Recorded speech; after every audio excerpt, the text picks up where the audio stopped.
stripping the bark, the way they strip bark, you can see how she's guiding her tusk with her trunk and wedging her tusk in under the bark, and then as soon as she lifts a little bit off, she grabs it with her trunk. But what she's trying to do, which is not going to happen because it's a buffalo thorn, is she's trying to get it to a point where she can just strip it and pull it off its strips. Now I'm also convinced that elephants use bark of different trees for different reasons. You see, she's ambidextrous, this one. She's using left and right tusks. Yeah. She's using both left and right tusks. And if she ring barks this little buffalo thorn, which she's about to do, it is going to be history.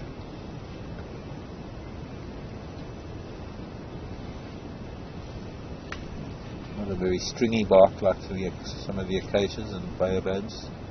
It's just coming off in little pieces. This makes me think that she's using it for some reason. They must have an incredible knowledge of the use of plants for different things. Do they use it for medicinal reasons? Yeah. For what, I don't know. I don't know what it does for them. But it's not a... It's just being pushed off by the older female,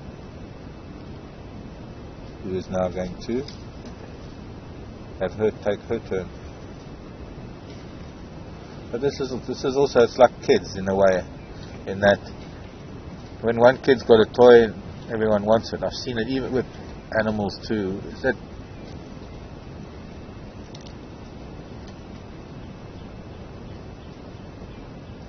you want what you can't have, or what someone else has got. Or maybe she also wants a bit of the bark. I'm trying to deliver some really calm camera shots. Yes. But I've got to be quite fast to get all the action for the viewer. Yeah. And I don't have other cameras to cut out, so they must just forgive me for my... Okay. Now just zoom out when you move the camera. Yeah, I'll do that. Yeah.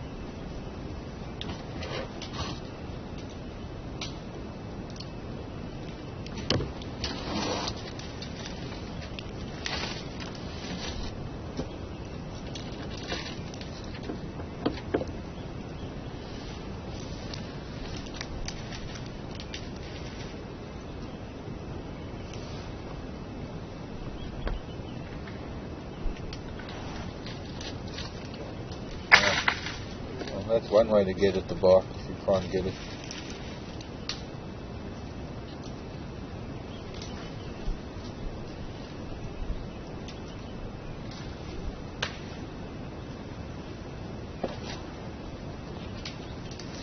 Good morning, Michelle. And a very interesting question indeed. Referring to the thorns that the elephants are eating, do the thorns not hurt the elephants? Do they not? Is it not uncomfortable for them to eat? Now, this is the wonderful thing about nature, Michelle, is that these are all things that have developed in nature together. The trees that are the most utilized of all, the ones that are highly palatable and the ones that have the most nutritional value, are the ones that have the thorns. And it's the act of animals feeding on them through time that has forced either leaves to become thorns or branches to become spines. But as that change took place in the plant kingdom, the animals that feed on them changed or adapted to those changes as well. And by doing that, they developed thick tongues and thick lips and thick palates and a resistance somewhat to the thorns.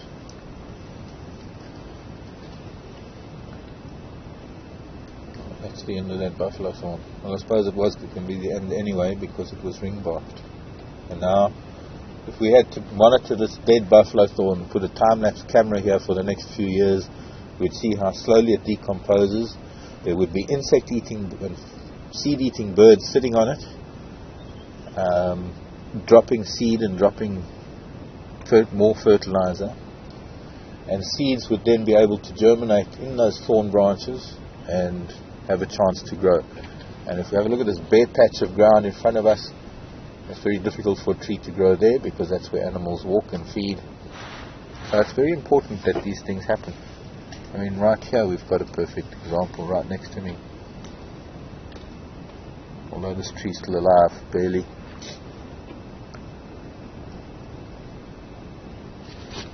So let's move again. Another position.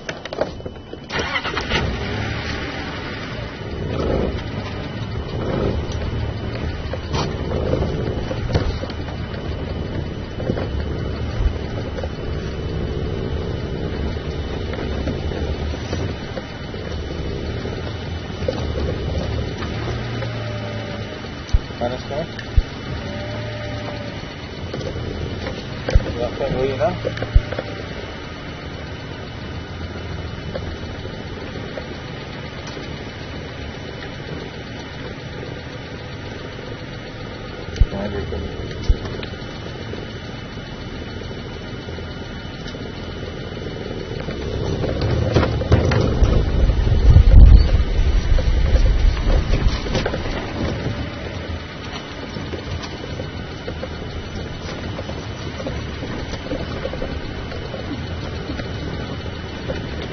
Okay, we're going to leave these elephants because the other vehicles want to come in and see them, and I have